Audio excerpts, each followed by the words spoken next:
પાંજરે પુરાય કલમકુઈ ગામમાં દીપડી પાંજરે પુરાય ગામમાં દીપડાની હલચલ નજરે પડતા સ્થાનિકોમાં વ્યાપી હતી દીપડીની દહેશત ગામના સરપંચ દ્વારા વન વિભાગને જાણ કરાતા કલમકુઈ ગામના દાદરી ફળિયામાં પાંજરું ગોઠવાયું હતું અંદાજિત 5 થી 6 વર્ષની કદ્દાવર દીપડી શિકારની લાયમાં પાંજરામાં કેદ થઈ દીપડી પાંજરે પુરાઈ જતા ગ્રામજનોને હાશકારો થયો।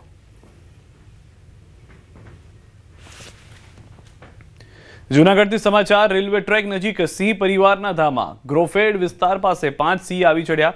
મોડી રાત્રે રેલવે ટ્રેક પર 5 સિંહ આવી ચડ્યા હતા। ટ્રેક નજીક જ સિંહ પરિવારે ફરમાવ્યો આરામ। વન વિભાગના સ્ટાફે રેલવે ટ્રેક પરથી સિંહોને જંગલમાં ખસેડ્યા। રેલવે ટ્રેક પર આરામ ફરમાવી રહેલા સિંહ પરિવારનો વિડીયો વાયરલ થયો છે। મહત્વનું છે કે જંગલ વિસ્તારની વચ્ચે આ પસાર થતી મીટર ગેજ ટ્રેન દિવસ દરમિયાન જ ચાલે છે, ત્યારે હાલમાં રાત્રિ દરમિયાન પણ રેલવે ટ્રેકની આસપાસ પેટ્રોલિંગ કરવામાં આવે છે અને રેલવે ટ્રેક પર સિંહ આવી ચડે તો તેને દૂર ખસેડવામાં આવે છે। ગત 9 નવેમ્બરથી સરકારી ટીકાના ભાવે સોયાબીનની ખરીદી શરૂ થઈ છે, પરંતુ ટીકાના ભાવની ખરીદીમાં ખેડૂતોની સોયાબીન વેચવા નિરસ્તા જોવા મળી રહી છે।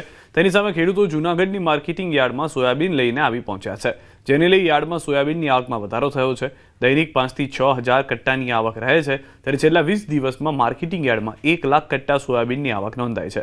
ટીકાના ભાવમાં સોયાબીનની વેચવા ખેડૂતો નિરાશ જોવા મળી રહ્યા છે। અત્યાર સુધીમાં 3000 થી વધુ ખેડૂતોને SMS દ્વારા જાણ કરવામાં આવી હતી, પરંતુ ફક્ત 1200 જેટલા ખેડૂતો સોયાબીન વેચવા માટે વિવિધ ટીકાના ભાવની ખરીદી કેન્દ્ર પર પહોંચ્યા છે।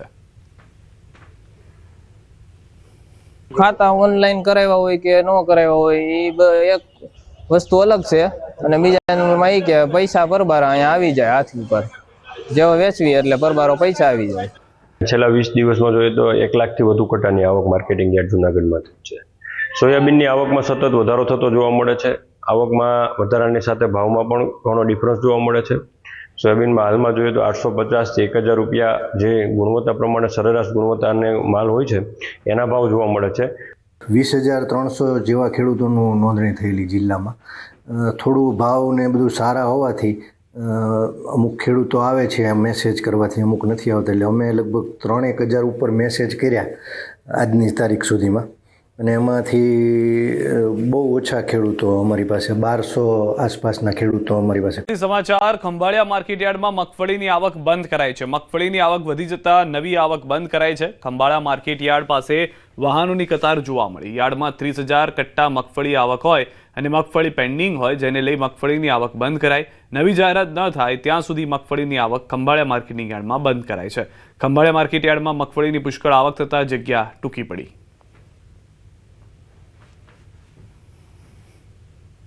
રોજ મગફળીની ઉતરાઈ શરૂ કરવામાં આવેલ હતી, જેમાં અંદાજે 25 થી 30,000 બોરીની આવક છે, અને સારા ભાવ મળતા હોવાને કારણે અત્યારે માર્કેટમાં માલની આવક વધારે છે, જેના કારણે હાલ પૂરતી મગફળીની ઉતરાઈ બંધ કરેલ છે। બીજી જાહેરાત કરવામાં ન આવે ત્યાં સુધી મગફળીની ઉતરાઈ બંધ રહેશે। ખેડૂત મિત્રોને ખાસ વિનંતી કે તેઓ પોતાના કમિશન એજન્ટને જાણ કરી અને મગફળીના વાહનો ભરે। ખંભાળિયા એપીએમસી ખાતે મગફળીની આવક વધી જતા નવી આવક બંધ કરવાની ફરજ પડી છે। જે પ્રકારે આપ દ્રશ્યો જોઈ શકો છો, ખંભાળિયા એપીએમસી ખાતે દૂર દૂરથી આવેલા વાહનોની કતારો જોવા મળી રહી છે। માર્કેટિંગ યાર્ડના સેક્રેટરીના જણાવ્યા મુજબ ખંભાળિયા એપીએમસીમાં હાલ 30,000 જેટલી મગફળીની ગુણીની આવક થઈ ચૂકી છે, ત્યારે હાલ એપીએમસીમાં જગ્યા ખૂટી જતા નવી આવક બંધ કરવાની ફરજ પડી છે। ખંભાળિયા એપીએમસીમાં દૂર દૂરથી ગ્રામ્ય વિસ્તારમાંથી ખેડૂતો મગફળી લઈને આવતા હોય છે। છૂટા બજારમાં સારા ભાવ મળવાના કારણે હાલ ખેડૂતો મોટી સંખ્યામાં એપીએમસી ખાતે પહોંચ્યા છે, અને હાલ આવક વધી જવાના કારણે નવી આવક બંધ કરવામાં આવી છે। મુકુંદ મોકરિયા, ન્યૂઝ 18 ગુજરાતી, દેવભૂમિ દ્વારકા। કેનાલમાં ખેડૂતો કરી રહ્યા છે સાફ સફાઈ। ઢીમા બ્રાન્ચની ઈડાટા માઇનોર કેનાલમાં સફાઈ કરવામાં આવી છે। તંત્રએ સફાઈ ન કરતા ખેડૂતોએ જાતે સફાઈ કરવા મજબૂર બનવું પડ્યું છે। નર્મદા વિભાગના અધિકારી અને કોન્ટ્રાક્ટરની બેદરકારીના કારણે ખેડૂતો હાથમાં પાવડા કોદાળી પકડવા બન્યા છે મજબૂર। લાખ રૂપિયાની ગ્રાન્ટ ફાળવ્યા છતાં પણ સાફ સફાઈ થતી નથી, જેને લઈને ખેડૂતો બળાપો ઠાલવી રહ્યા છે। જાડી બાવળ સહિત કેનાલો ઉપર ઉગી નીકળતા નર્મદા સાફ સફાઈને જોવા કોઈ આવતું નથી। સાફ સફાઈ વિના એકવાર પાણી છોડી દેવાતા કેનાલોમાં ભંગાણ સર્જાય છે।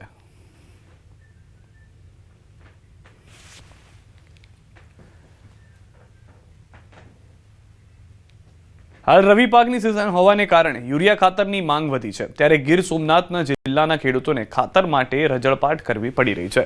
યુરિયા ખાતરના અછત વચ્ચે કોડીનાર ખાતર ડેપો પર ખેડૂતોની લાંબી કતાર લાગી છે. અનેક કલાકો સુધી લાઇનમાં ઊભા રહેવા છતાં ખેડૂતોને ખાતર નથી મળી રહ્યું. કેટલાક ખેડૂતો છેલ્લા 4 દિવસથી ખાતર માટે ડેપો પર ધક્કા ખાઈ રહ્યા છે. ખેડૂતોનો દાવો છે કે દિવસે એકાદ ગાડી આવે, પણ તેમાંથી થોડા પસંદગીના ખેડૂતોને જ બોરી આપવામાં આવે છે. બાકીના ખેડૂતોને કાલે આવજો કહીને પાછા મોકલી દેવામાં આવે છે. હાલમાં દરરોજ કાલે આવજો સાંભળતા સાંભળતા હવે ખેડૂતો થાકી ગયા છે. ખાતર વગર રવિ પાકના ઉત્પાદન પર અસર પડવાની ભીતિ છે. એક બાજુ કમોસમી વરસાદ અને વાતાવરણના ફેરફારે ખેડૂતોને પહેલેથી જ ઝટકો આપ્યો છે, બીજી બાજુ ખાતરના અભાવે ખેડૂતોને અધવચ્ચે જ અટકાવી દીધા છે.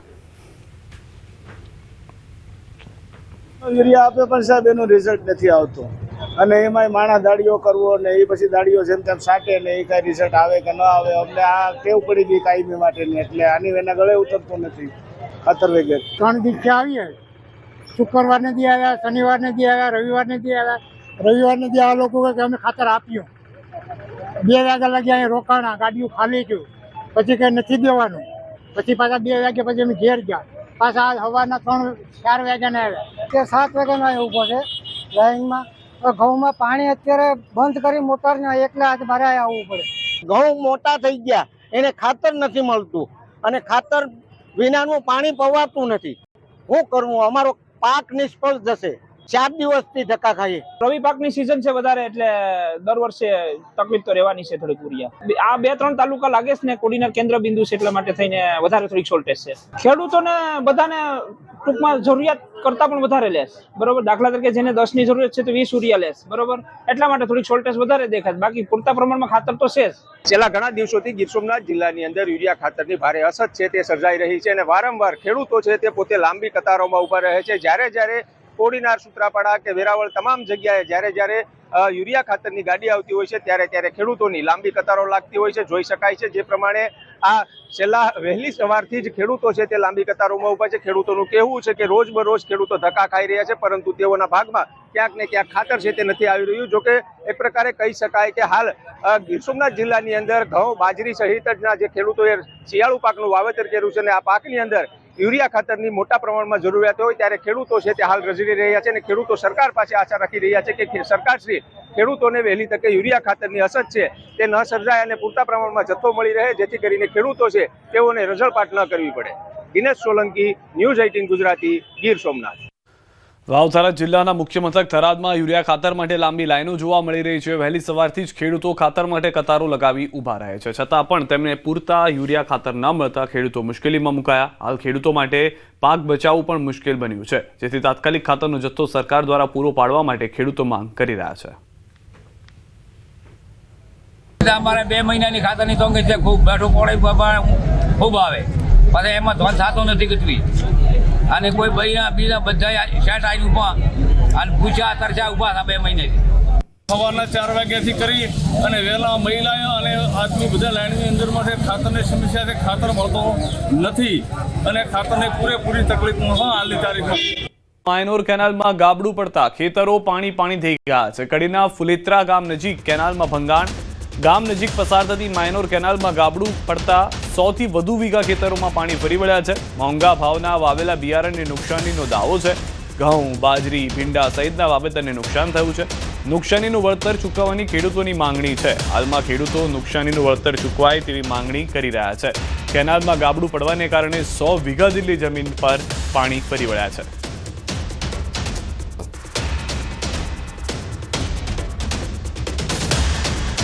કેનાલ તૂટી કોઈ દેખરેખ રાખતો નહીં, ભ્રષ્ટાચારીના હિસાબે તૂટી અને અમારું ભેંડા વાવેતર, ઘઉં વાવેતર, બાજરી વાવેતર, ઈંડા વાવેતર, રાયરો વાવેતર, રસકો વાવેતર, અને અમારી માગ એવી કે તમને 100% વળતર મળવું જોઈએ.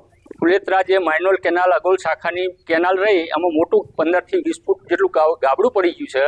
એમાંથી મોટા પાયે નુકસાન થયું છે. ઘઉં, ભીંડા છે, એરંડા છે, બાજરી છે, લચકો છે, એ બધું નુકસાન થયું છે. અત્યારે મોટા પાયે બધું જો તો પાણી દેખાય છે, બરોબર. અને શેખ જાતપુરા સુધી પાણી પહોંચી ગયું છે. અને મેં ભીંડાનું વાવેતર કર્યું હતું, અને ગઈકાલે જ મેં ભીંડા વાવી મોંઘું બિયારણ લાવી અને ₹15,000 ખર્ચો કરી વાવેતર હતું એની અંદર પાણી 5 ફૂટ ભરી ગયું છે, તો એમાં મને બહુ નુકસાન થયું છે.